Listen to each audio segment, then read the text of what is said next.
Good morning, good morning. Look like I'm in the dark. Different view, doesn't it? So anyway, this is Pixie did another video. I tried a nightcap alcohol experiment. I put it in a spray bottle. I sprayed it with my mouth, so I brushed my teeth and so on, and I sprayed it with my mouth. And it's worse. I'll tell you what it does. Well, I don't know, the body feels alright at the moment. It's not, I think it's necessarily from the alcohol. But it does disrupt your sleep. That's the issue with alcohol, and it's useful information because I've encountered someone who she likes to go out and have a little drink, but she's still caught up with this kind of no, it's not exactly pseudoscience. It's just a myths. It's just myths people have in their heads. So the myth is that for every hour you lose, you can get rid of a unit of alcohol out of your system, and you can get rid of the effects of alcohol in your brain possibly, or you can get yourself to what would be considered a safer level. Your blood chemistry may change, but the alcohol may be still stored up in your body.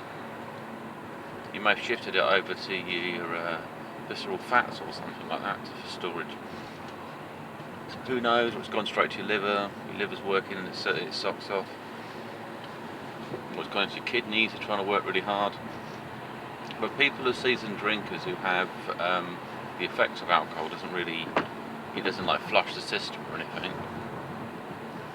Or it takes them, more drinks than an average person to sort of get the effects of it. Then their body's storing it up in some way. It's more of a slow release. Because I can't see how their metabolism somehow is so different when it comes to alcohol. Or they've got a lined stomach, maybe it's slower absorption rate. Maybe they're damaged inside. Trouble absorbing. But yeah, I just had to use a little sprayer, and it was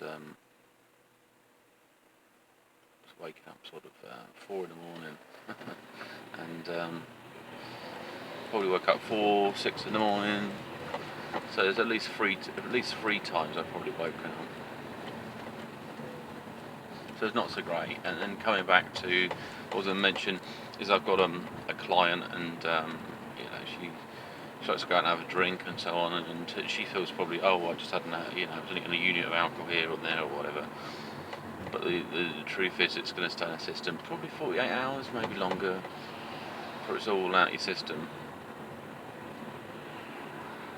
Because what you need to do is you need to rehydrate that body and flush it out that way. And if you're not hydrated enough, then the body's not going to release more fluids than it needs to.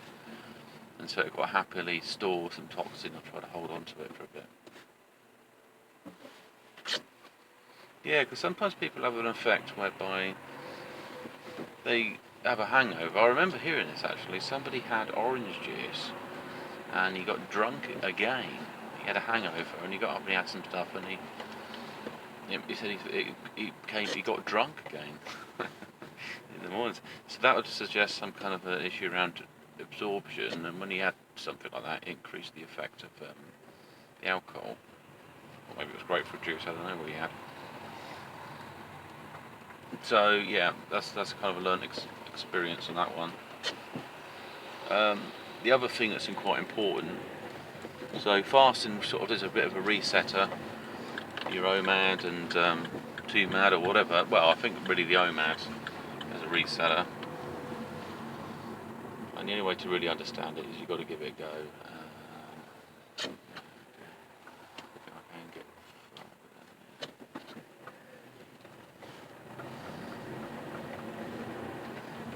Do you want to get your hormones back to normal, and then you're looking at I think we should wait, circadian rhythms to do with your body. And so this is what I've learned, is basically, so when I went more carnivore in my diet, sometimes I refer to mutarianism, I've had some urinating better. There's less inflammation around well, by going to urine, urinating, and as a result, I know that's going to be a sign, an indicator of weight loss. So I can use that to better gauge what I'm eating and weight loss. If I find I'm not going to the toilet so often, then maybe it's time to fast because I've got, basically I'm holding the food inside me. I don't really want to be full up with food. It makes me feel bloated, and you just don't feel quite right until you pass that. And also make notes of foods that make you feel a bit bloated or uncomfortable. There's possibly a whole chunk of sort of vegan foods that are going to get the same results. But if you're able to have a good decent wee, then what you've eaten is quite good for your body, and your body hasn't got a problem with it. It could be that it's a diuretic in some way, but usually as well. So I have coffee. You feel like you want to go for a bigger wee than you do, and it doesn't always feel comfortable going to wee because you're kind of forcing your kidneys to flush themselves. The only time that would be a good thing is if you're already overloaded with fluids. So the next thought of stuff to do with fasting and health would be a bit like what goes on with plants. I was thinking they go through a period where what's good for a plant is that they dry out a bit of the soil, and then you rehydrate the soil. So there's a rhythm there. If it's constantly wet, then it's not good for the plant. And that's probably the same for humans. You want to be able to dehydrate yourself because then your cells will shrink down a bit, and then put in a good source of water, and then they rehydrate. Like sponges, you're squeezing a sponge out. But that might be also useful.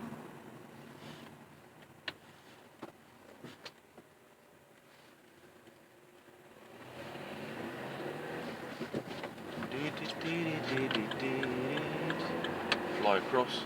So yeah, there's hydration cycle to look at, the inflammation to do with hormones there, when to eat and what to eat. So naturally, if you're going to the toilet okay and you're weeing okay, then what you eat should have a big impact. But if you're not, then if you went out and eat loads of food, you may find yourself, your digestion slowing down, trying to deal with all this sort of backlog, and also your kidneys if there's an issue where you're not weeing. So it's working with that. And also equally with the alcohol experiment, if you ate food at night, I'm sure that would mess up your sleep patterns as well. So it's quality of sleep. The alcohol, it wasn't bad for the body. It's good for filling in the blood, but then you might get it equally as good as from an aspirin over that. So maybe with alcohol, drink it in the day. I saw this thing about women are drinking the red wine, and also the amount, like I mentioned before, a small amount disrupted my sleep, then I might as well have just had a flipping shot of pure alcohol. I did see that on whiskey. It was interesting. It's meant to be very good when a low carbohydrate, but I think, like I say, best to have that in the daytime, maybe midday. Equally, as I mentioned before, the alcohol you take in the day may not be out your system fully by night time, and it might just disrupt your sleep patterns. It's not that you're drunk or you can't do this, you can't do that. It's just something that's had an effect of raising, like caffeine, as a stimulant. It's raised the bar up, and that's equally a problem if you have coffee and stuff at certain times as well. That can mess your sleep pattern up. There's a good time to take it, there's a bad time. I like to take coffee and orange juice. So I drink some of the orange juice, a bit of coffee, orange juice, coffee, fruit juice, because it does a thing on the vitamins in your body. I think it flushes the vitamins through as well, the coffee. So if you're introducing something, so like they've mentioned the sponge effect, so I'm hydrating it as I'm squeezing it. I'm giving it nutrients, why push it forward in that cycle, then that's probably beneficial. And there was stuff to sort about energy drinks, like being as powerful as blooming crack cocaine. I think that's true, and the cycle for that is it might last weeks. Your body's primed up to it. So you'll be like, well, I fancy having an energy drink, but it could be weeks later. I mean, I must admit, I've had a bit of that.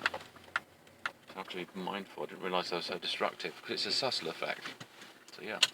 Anyways, just to sign off, and I'll speak to you soon. Bye.